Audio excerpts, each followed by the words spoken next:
In today's tech video, I'm going to show you guys how you can turn on the jitter blur reduction on the Insta360 GO 3S.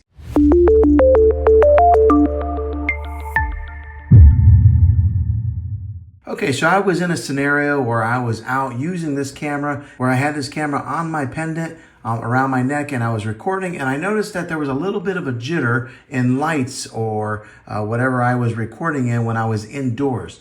So the way to fix this, to fix that jitter bug effect, is over here on the right hand side, right there in the middle, you'll see that little icon there. Let me get a little closer.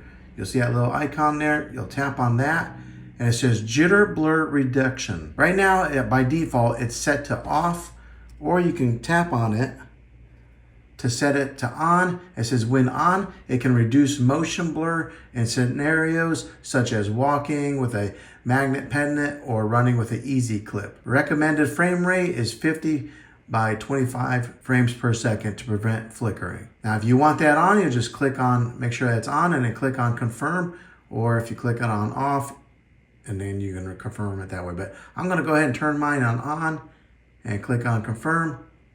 Jitter blur reduction is set on. Now, hopefully that'll help in creating some better looking footage when you're out in the field and you don't want any of that jittering going on in any of your 4K video. So that's how you turn on the jitter blur effect on the Insta360 GO 3S.